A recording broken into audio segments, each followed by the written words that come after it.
Sad by Design. Lecture by Geert Lovink. Let's dive into social media wariness, the cause of our tired eyes. What are the techniques of resignations that we are exposed to? The blissful ignorance after browsing an entire ecosystem of narratives is not surprising. Culture is a pendulum, and the pendulum is swaying. The organized optimism, hard-coded in online advertisements and other forms of algorithmic advice, turned out to be merely producing anxiety. As Caroline Coles Richard stated, what can't be cured must be endured. The suffering, sorrow, and misery is getting tagged and filtered by our own self-censorship. We've been captured and feel frozen. What we receive is the anger and anxiety of the online other. The growing imbalance in the distribution of digital enchantment is neither causing a revolution or revolt, nor does it fade out. Welcome to the great stagnation. We, the online billions, are stuck on the platform. Once we're locked in, the path to infinity has been blocked. Instead, we're caught in a Truman Show-like repetition of the perpetual now, toiling around in the micro mess of online others that try to do their best, masking their failures and despair like everyone else. The Italian theorist Franco Berardi observes the mental state of today's students. Quote, "I see them from my window," he writes, lonely, watching the screens of their smartphones, nervously rushing to classes, sadly going back to the expensive rooms that their families are renting for them. I feel their gloom.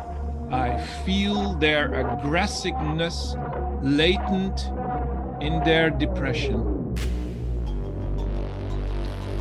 In the social media era, the oblamo position is no longer an option, in particular for those that cannot economically afford to get stuck within the abyss. We experience the sadness of online existentialism minus the absurdity. If only interpassivity was really implemented in code instead of being yet another Austrian idea. We would indulge in a permanent state of indolent apathy. Instead, there's nothing passive about the human-machine interactions. Being on social, the Zen status of detachment is an ontological impossibility. We're never really lurking. Our presence is always noted, and we can therefore never truly enjoy the secretive voyeur status. Interaction is our tragic existence. Instead, we're constantly asked to upgrade, fill in forms, and rank our taxi drivers. These 10 arguments for deleting your social media accounts right now, the Californian theorist Jaron Lanier asks, why do so many famous tweets end with the word sad? He associates the word with a lack of real connection. Why must people accept manipulation by third parties as the price of a connection? According to Lanier, sadness appears in response to unreasonable standards for beauty or the social status or vulnerability to trolls. Google and Facebook know how to utilize negative emotions more readily, leading to new system-wide goal. Find personal ways to make you feel bad. There is no single way to make everyone unhappy. Compared to others, your ranking is low, and this makes you sad. Even technological sadness is a style, a bite, a cauldron. The sorrow, no matter how short, is real. This is what happens when we can no longer distinguish between telephone and society.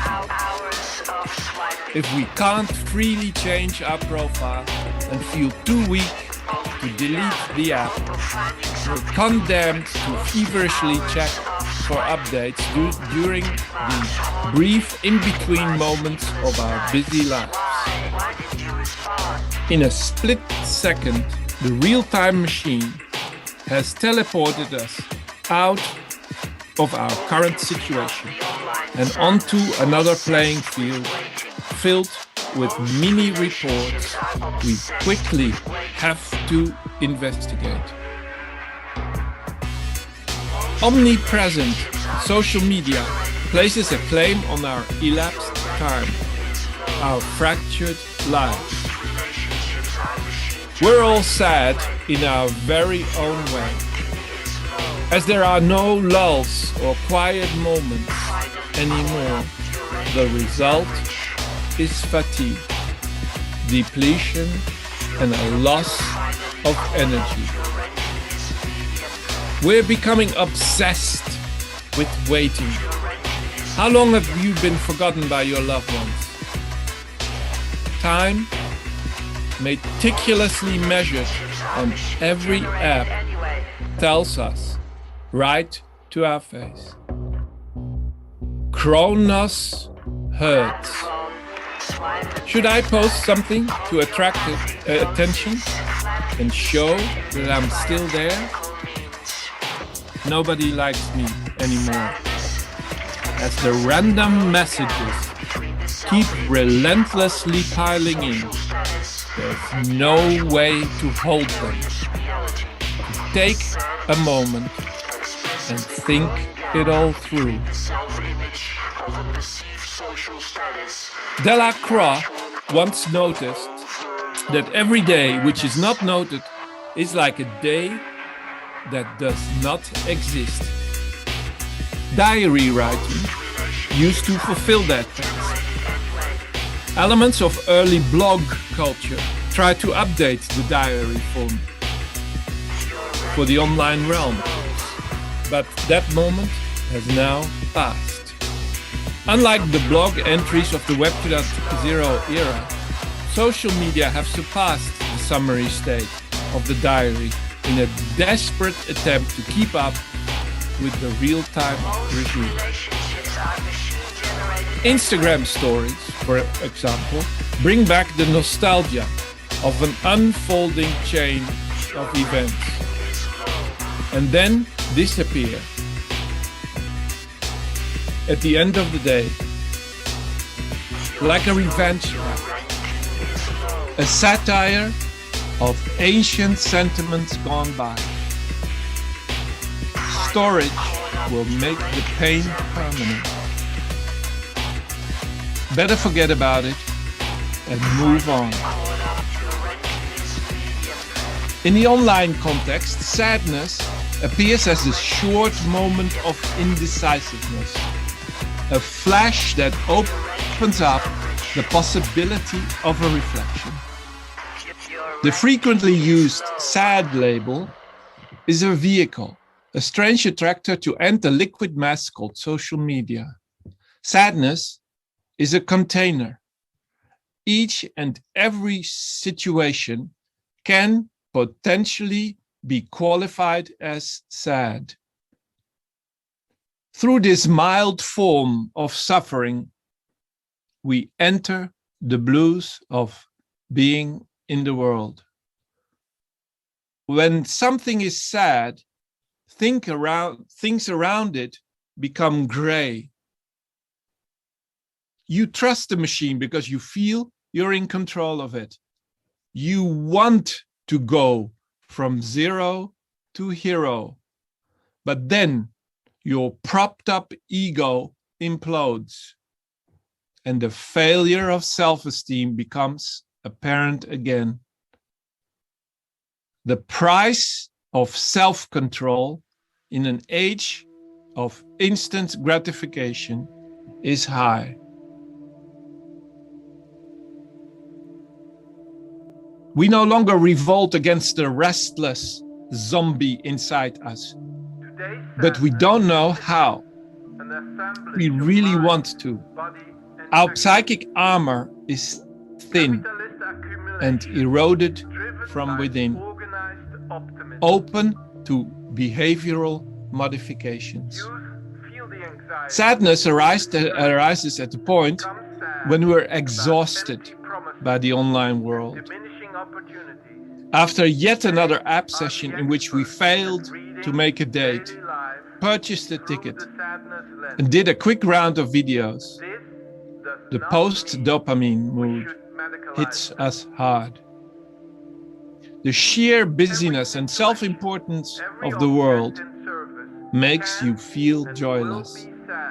After a dive into the network, we're drained and feel socially awkward. The swiping finger is tired, and we have to stop. We should be careful to distinguish sadness from anomalies such as suicide, depression, and burnout. Everything and everyone can be called sad, but not everyone is depressed. Much like boredom, sadness is not a medical condition, although never say never, because everything can be turned into one. No matter how brief and mild, sadness is the default mental state of the online billions. It's the original intensity, and this gets dissipated. It seeps out, becoming a general atmosphere, a chronic background condition. Occasionally, for a brief moment, we feel the loss, and we become aware of the sadness.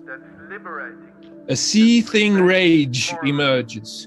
After checking for the 10th time what somebody said on Instagram, the pain of the social makes us feel miserable, and we want to put the phone away. Am I suffering from the phantom vibration syndrome? Wouldn't it be nice if we were offline? Why is life so tragic? He blocked me. At night, you read through the thread again. Do we need to quit again? Go cold turkey again? Others are supposed to move us, to arouse us, and yet we don't feel anything anymore. The heart is frozen. Let's compare the fleeting sadness in its technical form with the ancient state of melancholy. The melancholic personality seems to suffer from a disease. Unable to act, she withdraws from the world contemplating death and other transient phenomena. While some read this condition as depression and boredom, others reframe this lazy passivity as a creative strategy, waiting for inspiration to strike.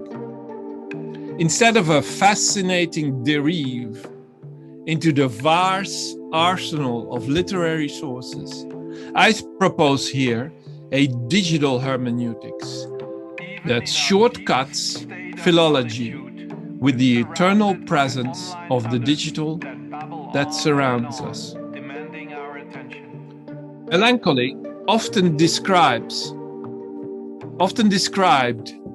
as sadness without a cause, has a strong existential connotation. While paying tribute to Kierkegaard, who liberated melancholia once and for all from its medical stigma, describing it as the deepest foundation of the human in a godless society. The problem here is not a vertical one of going deeper, but a horizontal one. The democratization of sadness happens throughout its thin spread across our plateau. Homeopathic doses flatly disturbed via technical means. Melancholia is a thing of the past because there's simply no time anymore to indulge in a wistful state. One could, for instance, defend that techno-sadness still bears the possibility of melancholy. The implosion of the factor time has all but sabotaged the possibility to seriously drift off. Real-time machines constantly draw us back online, capture our attention, and do not allow extensive mourning. Strangely, melancholy requires concentration and focus. Distraction, on the other, is all over the place, and sadness is microdosed. The metric to measure today's symptoms would be time, or attention, as it is called in the industry. While for the archaic melancholic, the time never passes, techno-sadness is caught in the perpetual now. Forward-focused, we bet on acceleration and never mourn a lost object. The primary identification is there in our hand. Everything is evident on the screen, right in your face. You have it here in your hand. Everything is evident on the screen. While confronted with the rich historical sources that dealt with melancholia, the contrast with our present condition becomes immediately apparent. Whereas melancholia past was defined by separation from others, reduced contacts, and reflection on oneself, today's tristesse plays itself out amidst busy social media interactions. In Sherry Turkle's phrase, we are alone together as part of the crowd, a form of loneliness that is particularly cruel, frantic, and tiring. What we see today are systems that constantly disrupt the timeless aspect of melancholy. There's no time for contemplation or Weltschmerz. Social reality does not allow us to retreat. Even in our deepest state of solitude, we're surrounded by online others that babble on and on, demanding our attention. But distraction does not just take us away from the world. This is the old, if still prevalent way of framing the fatal attraction of smartphones. No, distraction does not pull us away, but instead draws us back into the social. Social reality is the magic realm where we belong. That's where the tribes gather. That's the place to be, on top of the world. Social relations in real life have lost their supremacy. The idea of going back to the village and its mentality of the place formerly known as real life is daunting indeed. So, let's conclude here and ask, how can we redesign the social in such a way that it will become impossible, even unthinkable, for trolls and bots, fake news and so on, that tries to permanently disrupt our thinking and behavior to occur. We cannot spend all the time and energy to reinvent the social without taking freedom into account. Not liberty as defined by right-wing libertarians, but freedom as Hannah Arendt and Isaac Berlin speak about. This is not just freedom from addictive and manipulative software. Can we rethink bots and algorithms in such a way that they become pads and toys, tools that work for us, instead of invisible, oppressive systems that try to deceive and educate us? Technological freedom means the ability to put them aside and turn them off. We no longer belong for tools that suppress us, but we want tools that assist us instead of colonizing our inner life behind our backs. Our sadness will not be overcome with anger.